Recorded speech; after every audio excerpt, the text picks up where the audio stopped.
Assalamualaikum warahmatullahi wabarakatuh. Terima kasih atas kehadirannya Teh Adenan dan juga rekan-rekan semuanya. Di sini saya akan menerangkan proposal tugas akhir saya, yaitu penentuan kualitas air Sungai Citarum sebelum dan sesudah terbangun kolam retensi Cienteng, Kabupaten Bandung.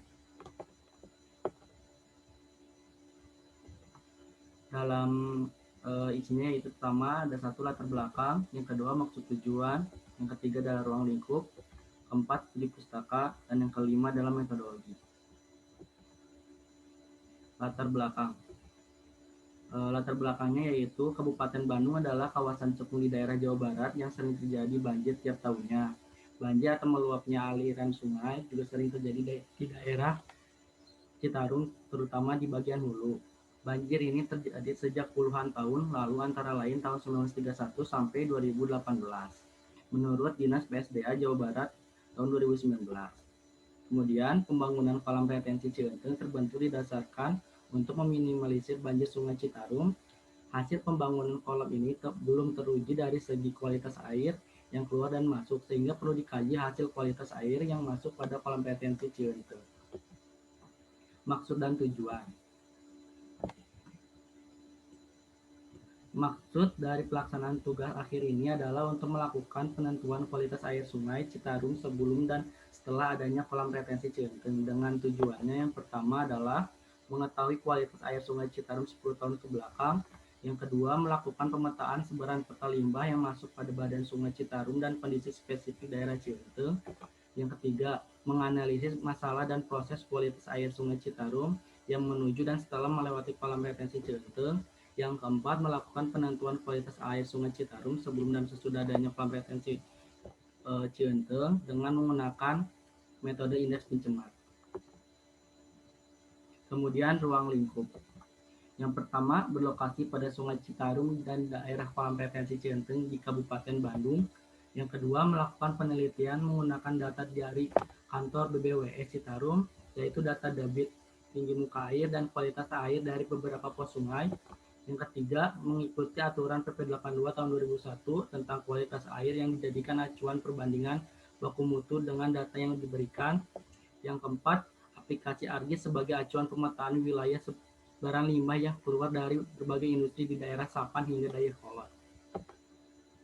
Kemudian studi pustaka yang akan terlampirkan yaitu yang pertama adanya Sungai Citarum yang membahas Sungai Citarum dari segi kondisi dan kualitas pada per tahunnya.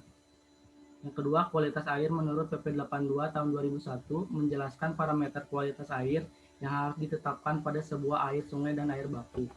Yang ketiga, kolam retensi membahas sebuah bangunan kolam retensi dari segi fungsi dan juga proses kolam retensi tersebut. Yang keempat, perbandingan metode menjelaskan metode-metode penentuan kualitas air dari storage hingga indeks pencemar.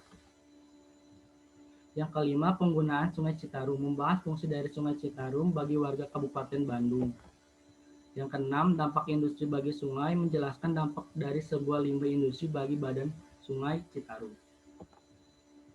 Kemudian metodologi. Awal mula untuk melakukan tugas akhir ini yaitu penentuan masalah yang terjadi pada keadaan Sungai Bandung. Kemudian setelah didapatkan masalah sungai yang lebih parah yaitu Citarum. Kemudian melakukan observasi Sungai Citarum. Kemudian mengidentifikasi masalah, kemudian pengumpulan data. Pengumpulan data dijadikan dua data yaitu data primer dan juga data sekunder. Data primer melakukan wawancara terhadap masalah lingkungan pada daerah pencemaran. Yang kedua, data sekunder didapatkan gambaran umum, data debit, muka air dan kualitas air, kemudian data master plan perancangan kolam retensi.